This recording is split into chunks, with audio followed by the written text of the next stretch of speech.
thank you very much. We very much appreciate the attention. Today's a big day in that we had a G7 and President Macron, who's a very special man in my book. We were together, we did it together, and I think a lot of progress has been made. We've had some very good talks with Russia. We've had some very good talks with others, and we're trying to get the war ended with Russia and Ukraine, and I think we've come a long way in a short period of weeks. And the president's been very helpful also. And we're also talking about trade, various trade deals that we will be doing with France, and we'll be discussing a little bit further. Then we'll have a press conference later on. You can ask some questions. We'll be having a press conference in a little while. We're going to have lunch with the entire French staff, and we look forward to it. And again, the relationship's been very special with France and very special with this gentleman on my right. And we look forward to keeping that going for a long period of time. Thank you very much. Thank you. Thank you, Mr. President. Thank you. Thank you. No, thank you. I want to thank Mr. President for his hospitality. We had a good discussion this morning for the G7 here. Yeah. And for the third year of this war in Ukraine, and I think our common objective clearly is to build peace, and a solid and long-standing peace. And this is what we will discuss, obviously, because I have great respect for the bravery and the resistance of Ukrainian people. And we do share the objective of peace, but we are very aware of the necessity to have guarantees and solid peace in order to stabilize the situation. I'm here as a friend because through centuries we've been friends, and we are personal friends, as you mentioned it, because we work very well together. And I think the US and France always stands on the same side, the right side, I would say, of history. Mm-hmm. And this is exactly what's at stake today. And this is a very important moment for Europe as well. And I'm here as well after discussions with all my colleagues to say that Europe is willing to step up, to be a stronger partner, to do more in defense and security for the continent, and as well to be a reliable partner and to be engaged on trade, economy, investment in a lot of topics. So I'm very excited by the discussion we will have, and obviously we will follow up. And I want to thank you again, Mr. President, for your presence for Notre-Dame de Paris. It meant a lot for French people, and I want to thank you for that. That's the cathedral, and they've done a fantastic job. The president's done a great job in bringing it back. That was a terrible thing, like, what, 5 years ago? Yeah. Watching that burn was a very horrible sight, and you've done a fantastic job in bringing it back, so I congratulate you. Thank you for being here. Thank you, President. Very much. Thank you. Anybody want to ask a question or two? Or is that a foolish question? Thank you, Mr. President. Ukrainians on the critical minerals deal. It looks like we're getting very close. The deal's being worked on, and we're, I think, getting very close to getting an agreement where we get our money back over a period of time. But it also gives us something where I think it's very beneficial to their economy, to them as a country. But, you know, we're in for $350 billion. How we got there, I don't know, but that's a lot of money, a lot of money invested, and we had nothing to show for it. And it was the Biden administration's fault. The Europeans are in for about $100 billion, and they do it as in the form of a loan.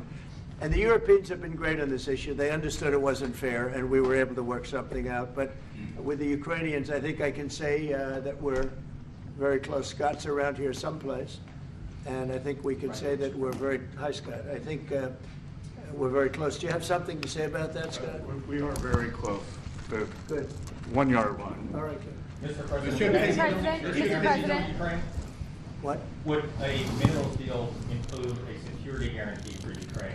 Well, it'll be, Europe is going to make sure that nothing happens. I don't think it's going to be much of a problem. I think once we settle, there's going to be no more war in Ukraine, and you're not going to have it's not going to be a very big problem.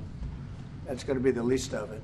Mr. President, we're hearing from some Greek media reporting that the U.S. has agreed to shut down a military base in Greece that's been a logistical hub for NATO. That who shut down? That the U.S. has agreed to shut it down at the request of Turkey and Russia. Is that at all true? Marco, do you have anything to say about it? Bruce? Sir, that's a no. That's a no. Mr. President. Mr. Is it a President. no? You said? It's a no, sir. It's not a correct story. Thank you. Mr. President, how do you react to people in Europe who say that you are abandoning Ukraine and that you are going to sacrifice the security of Ukraine by making a deal with Vladimir Putin? You know, we're helping Ukraine like nobody's ever helped Ukraine before. And I can say this, if I didn't become president, Ukraine would right now still be at a level where there would be no even thinking about a peace. And it was, it's a sad thing that this happened. This would have never happened, this war, if I were president. Zero chance. And it has happened. So my function is to get you out of the war, get them out of the war, let them live.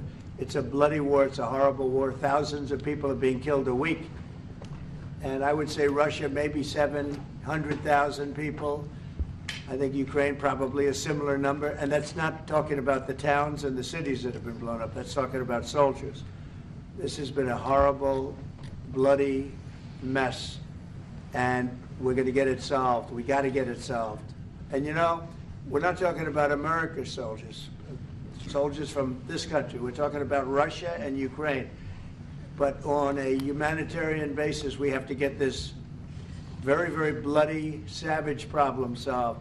And I will say this also, it could lead to World War III if it's not solved. You know, there'll be a point at which it's not going to stop at those two countries. Already there's such involvement from other countries. And it could really lead to a very big war, World War III, and we're not going to let that happen either.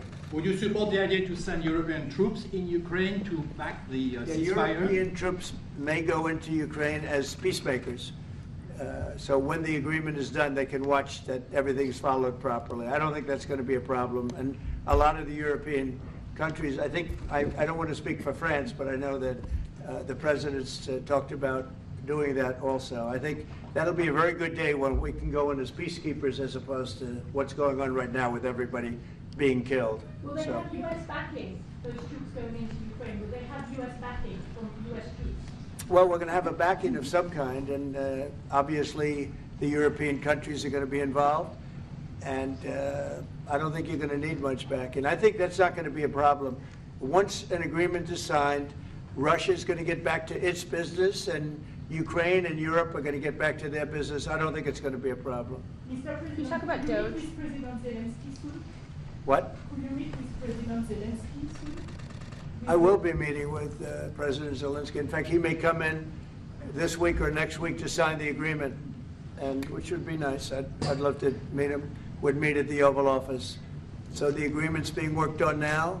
They're very close to a final deal. It'll be a deal with rare earths and various other things, and he would like to come, as I understand it, here to sign it, and that would be great with me.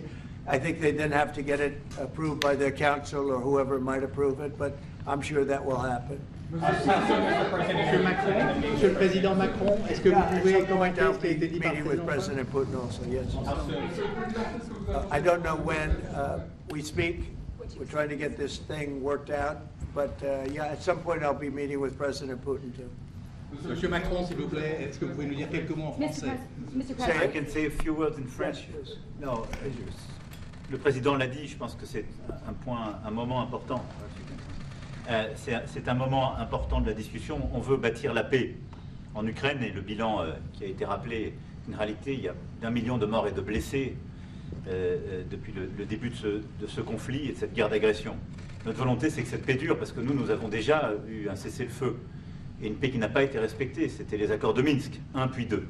Et donc le corps de cette discussion, c'est de s'assurer d'abord qu'il y ait un cessez-le-feu, ensuite que les Ukrainiens soient impliqués. Et je pense que ce que vient de dire à l'instant le président Trump est très important, c'est-à-dire qu'il va rencontrer rapidement le président Zelensky pour signer cet accord sur les minerais critiques et les terres rares, et que c'est aussi un moyen d'avoir une implication américaine forte.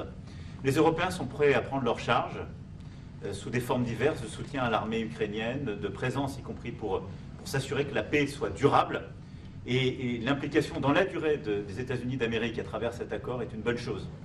Et donc tout est encore à construire. Et je ne veux pas préempter les discussions. Mais nous partageons le même objectif et ce qu'on a discuté ce matin pendant 1 heure après la visioconférence ensemble et ce qu'on va continuer de travailler sont pour moi des bonnes avancées. Et l'annonce de... Est-ce que l'intégrité territoriale de l'Ukraine est encore un objectif has already crédible? spoken about this just a moment ago.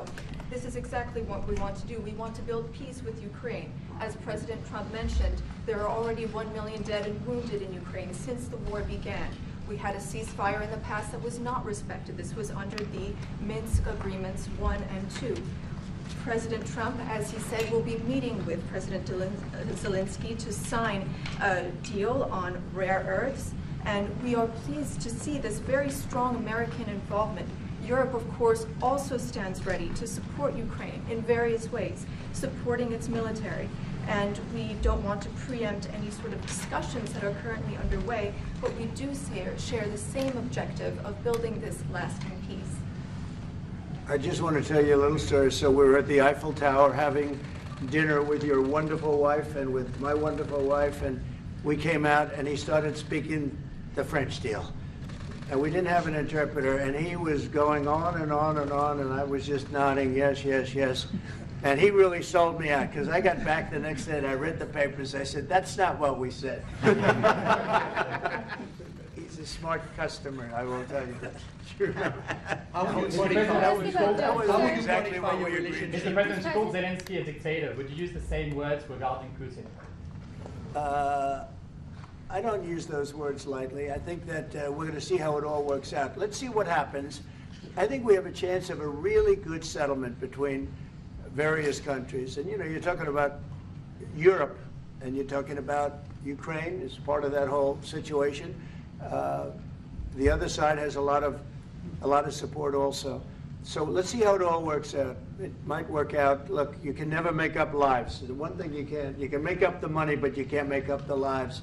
A lot of lives lost. I think probably a lot more lives than people are talking about. It's been a rough war, but I think we're close to getting it solved. Question about Doge, sir. Do you think that Doge could benefit from more streamlined communications? There was that email telling employees to give 5 things that they've done last week. Agency heads then told people to ignore it, but You're Elon talking Musk... about the last email that was Yeah. sent, where he wanted to know what you did this week. You know why he wanted that, by the way? I thought it was great.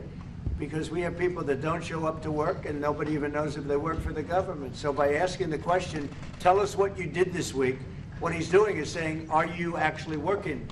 And then if you don't answer, like you're sort of semi-fired or you're fired, because a lot of people are not answering because they don't even exist. They're trying to find, that's how badly various parts of our government were run by, and especially by this last group. So what they're doing is they're trying to find out who's working for the government. Are we paying other people that aren't working? And, you know, where's all that? Where's the money going? We have found hundreds of billions of dollars of fraud so far, and we've just started. We're actually going to Fort Knox to see if the gold is there, because maybe somebody stole the gold. Tons of gold. Some of the agencies... So I think it was actually... There was a lot of genius in sending it. We're trying to find out if people are working.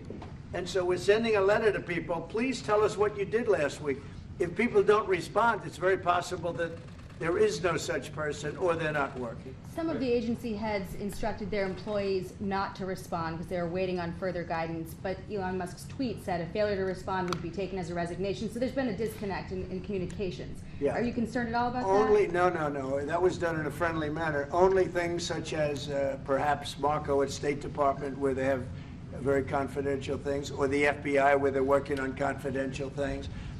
And they don't mean that in any way combatively with Elon. They're just saying there are some people that you don't want to really have them tell you what they're working on last week. But other than that, I think everyone thought it was a pretty ingenious idea. We have to find out where these people are. Who are they?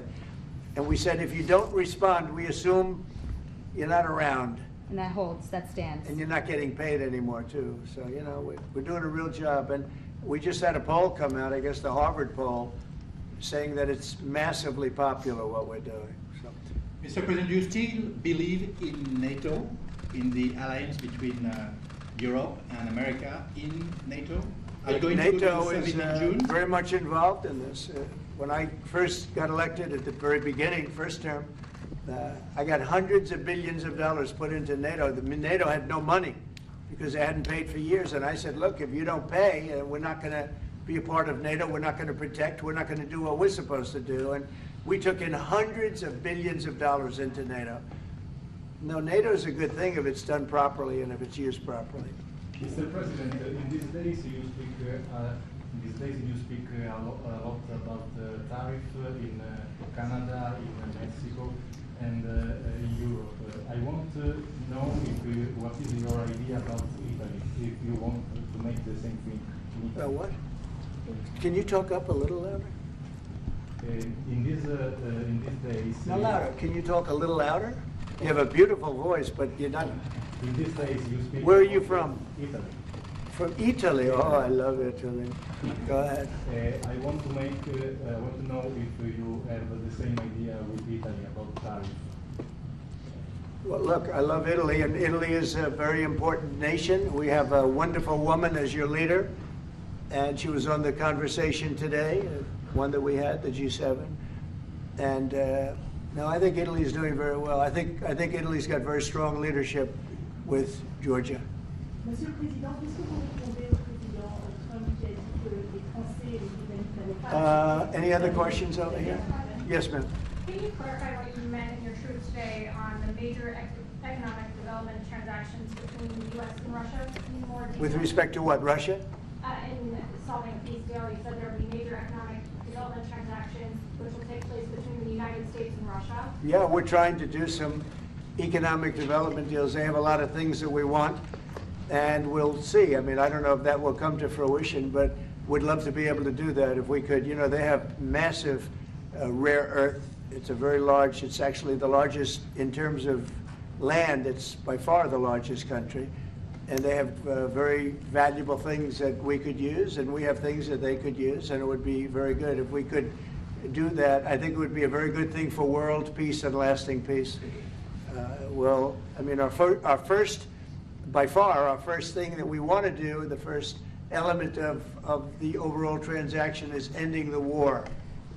But if, just as we're doing with Ukraine, if we could do some economic development in terms of Russia and getting things that we want, something like that would be possible, yes. Can you explain the rationale, sir, in the U.S. Yes, go ahead, please. Can you explain the rationale in having the U.S. vote against the UN resolutions that Ukraine proposed and also the U.S. proposed? I would rather not explain it now, but it's sort of self-evident, I think. Mr. President, first talked about increasing the tariffs on products from the European Union. Is that still something you want to do today? Well, it's not increasing, it's reciprocal. So whatever they charge us, we're charging them. So it's not a question of increasing. If they charge us 20%, we charge them 20%. If they charge us 30 or 40%, then we do that too. So that would be on European Union, but that really would be with respect to everybody. It's reciprocity. So reciprocal. Whatever they charge us, we charge them. Nobody has a problem. Even you, I see you don't have a problem anymore, right? Mr. President, are you thinking of going to Moscow soon, maybe in May for the 9th of May for the anniversary? I mean, not soon, but I would be certainly, if this all gets settled out, which I think it will, sure, I would go there. On the 9th of and May? you'd come here too. On the 9th of May on the Red Square? I don't know the 9th of May, no, I don't. I think that's pretty soon. But no, at the appropriate time, I would go to Moscow. Monsieur le Président, est-ce que l'envoi de troupes françaises ou européennes est envisagé en Ukraine? How soon? Within weeks. Weeks? Yeah, I think so, right? Don't you think so? I'd like to have you, I think we could end it within weeks if we're smart. If we're not smart, it'll keep going and we'll keep losing young, beautiful people that shouldn't be dying. And we don't want that. And remember what I said, this could escalate into a third world war. And we don't want that either. Mr. President, your envoy Steve Witkoff suggested a temporary ceasefire in the conflict, but the Russian government has denied that out of hand. Are you worried that they're not dealing in good faith? No, I think they, at some point, will agree to that. I think they probably wanted to. And I think once you have a ceasefire, it's going to end because they're not going from a ceasefire back to war. I think people have had they're full. I'm just glad I was able to help because there was no communication with Russia until I came along. Biden didn't communicate. He couldn't communicate with his own child. So Biden didn't communicate. He couldn't, it was terrible. He hadn't spoken to Putin in 3 years. You're trying to end a war. People are being killed. Every week, thousands of people are being killed. Soldiers, in this case, mostly. Also towns, you know, as missiles go in and back and forth. No, it's a shame. This should have never happened. This is a very sad, this is going to go down in the history books. This is a very sad moment because that should have been stopped. That should have never started. And if it did start, it should have stopped the first week, not 3 years later. Okay? Je vais répondre, if you allow me, because I have juste, je pense que plusieurs questions de vous et de votre collègue qui ont été posées en français et qui rejoignent les questions posées par les collègues américains. D'abord, cette discussion est utile et construire la paix est une nécessité. La deuxième chose, c'est qu'il y a aujourd'hui une capacité de dissuasion qui est restaurée et que c'est ce que veut dire le président Trump quand il dit qu'il n'y aura plus de problème. Je pense que la force du réengagement américain aujourd'hui, c'est en quelque sorte l'incertitude aussi pour le président Poutine. Et donc il y a une capacité de dissuasion qui est là, qui permet de sceller d'abord sans doute une trêve, la capacité à vérifier que cette trêve est respectée, et ensuite un accord de paix qui permettra de reconstruire l'Ukraine, mais de lui apporter aussi les garanties de sécurité. Dans le cadre de ces garanties de sécurité, nous pensons que nous avons notre rôle à jouer. Et donc, on verra à ce moment-là de la discussion, je ne veux pas la présenter, ce qui est nécessaire pour que l'Ukraine puisse rester un pays souverain. Et d'ailleurs, dans les discussions entre l'Ukraine et les États-Unis d'Amérique, il y a cette question d'une souveraineté ukrainienne qui est respectée. Et donc, nous, ce que nous avons préparé en particulier avec nos partenaires britanniques, dans le cadre d'un travail très étroit qu'on a mené ces dernières semaines, et partagé avec tous les pays européens et alliés qui sont prêts à s'y joindre, c'est l'idée de dire on est prêt à apporter ces garanties de sécurité. Les conditions, elles doivent en être définies. Par l'envoi de troupes. Elles doivent être définies par l'accord. Ça peut aller jusqu'à l'envoi, comme l'a dit le président, de troupes qui iront observer que la paix est bien respectée, qui iront se positionner, pas sur la ligne de front, pas pour justement, en quelque sorte, être dans le conflit, mais marquer une présence comme une garantie. Il y a d'autres moyens de soutenir qui peuvent être des soutiens accrus et capacitaires à l'armée, des structures nouvelles. Et je pense aussi que l'accord qui est discuté, le président l'a dit, la crédibilité américaine qui est mise dans ce moment, c'est aussi montrer que chacun est dans son rôle, mais que nous avons une unité, Européens et Américains, et donc avec une forme de garantie que les Américains prennent par la discussion sur les minerais critiques qui sont en train de finaliser. La guerre peut s'arrêter dans plusieurs semaines. That is the most beautiful language. I have no idea what he's saying, but that is the most elegant, beautiful language. Go ahead, please. This is a question that was asked by several. What we need to do is make sure that we are building peace. We have deterrence capabilities that have been restored. As President Trump said, there won't be any more problems. We've seen the U.S. re-engagement and the message that that sends to Mr. Putin. We have deterrence, which will allow a truce to take place, verification of that truce, and then a peace agreement can be put in place so that we can start rebuilding Ukraine with security guarantees. And we have a role to play in that. Again, I'm not preempting any discussions, but we've spoken about Ukraine's sovereignty, and that has been a subject of discussion between the U.S. and Ukraine. We have also been working closely with our British partners this week. We've shared this information with other European countries, and we are ready and willing to provide those security guarantees, which could perhaps include troops, but they would be there to maintain peace. They would not be along the front lines. They would not be part of any conflict. They would be there to ensure that the peace is respected.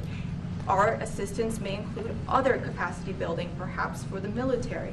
We see U.S. credibility here. We each have our role to play, but it will be done in a united fashion. Mr. President, do you think that Ukraine should give up a part of its territory? Well, we're going to see. It's a negotiation that's just starting, and you know they've been fighting, and there's been a lot of land that's been taken. So we'll have to see how that works out. That's part of the negotiation. I will say there was great unity in that room today. You know, we were via Skype or whatever, but it was great, tremendous unity today in that room with the other countries. Ukraine wants It's to very take close the to- territories back. Can they take it back? What they lost in the past years? That's not an easy thing to do, is it, right? It's not an easy, you know, just asking whether or not you can take back the land that they lost. And I say that, yeah, perhaps some of it, yeah, I hope so. But that's not an easy thing to do. But not For everything. Macron on the frozen It's Russian going to be assets. something we're talking about. Will you For convince Macron, Vladimir on the Putin front- to accept the European troops as peacekeeper, would you think? Yeah, he will accept that. He will accept I've it? asked him that question. You talked to him? I've asked him that question. Is Said France yes? going to lift the block on the Because 300 he's billion? not, look, if we do this deal, he's not looking for more war. He doesn't mind, but I've specifically asked him that question. He has no problem with it. Is France going to lift the block on the 300 billion in frozen Russian assets in Belgium? France has opposed unfreezing it to pay Ukraine and compensate the U.S. for its support. Is France going to lift its opposition to that? This is, I mean, we speak about frozen assets. We already used them to back precisely the loans negotiated at the G7. And it's part of the sanctions, so it will depend on the follow-up of the discussions. But clearly, we respect international law. It's just frozen assets now. You can take the proceeds of the frozen assets, but you cannot take the assets themselves because it's not respecting international law, and we want to respect international How law. is one different than the other? You can take the proceeds from it, how can you not take Because the it's assets? very different. You keep the assets, you take the proceeds because they are paralyzed in a certain way. You take the proceeds during the wartime, but you keep the assets, and it's part of the negotiation at the end of the war. Because, I mean, this war costed all of us a lot of money. And this is the responsibility of Russia, because the aggressor is Russia. Should the U.S. be compensated? So at the end of the day, this frozen asset should be part of the negotiation, all in all. Will France support the U.S. being compensated? I support the idea to have Ukraine first being compensated, because they are the ones to have lose a lot of their fellow citizens and being destroyed by these attacks. Second, all of those who paid for could be compensated, but not by Ukraine, by Russia, because they were the one to aggress. Again, just so you understand, Europe is loaning the money to Ukraine. They get their money back. No, in fact, to be frank, we paid 60% of the total effort, and it was through, like the US, loans, guarantee, grants, and we provided real money, to be clear. Yeah. We have 230 billion frozen assets in Europe, Russian assets, but this is not as a collateral of a loan, because this is not our belonging. So they are frozen. If at the end of the day, in the negotiation we will have with Russia, they're ready to give it to us, super. It will be loan at the end of the day, and Russia will have paid for that. If you This is my believe wish. that, it's okay with me.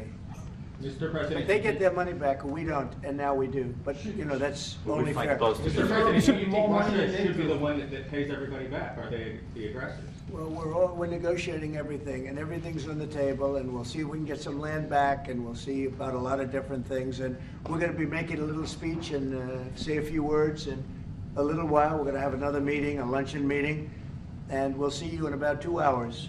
Okay? Thank you very much, everybody. Thank you, Fred. Thank you, Fred. Moving out. Let's go, let's go. Moving out, Cameron. Thank you very much. Thank you. Thanks, guys. All right, headed out this door right here, right here. We're moving out. Thank you, sir. It's good to see you. Right here. Thank you, Mr. President. Good to see you, sir. Cameras, out the door. Thank you. Out the door. Thank you. Moving out. Let's move. Moving out. Thank you. Thank you. Thank you. Thank you. Straight out. Thank you. Thank you.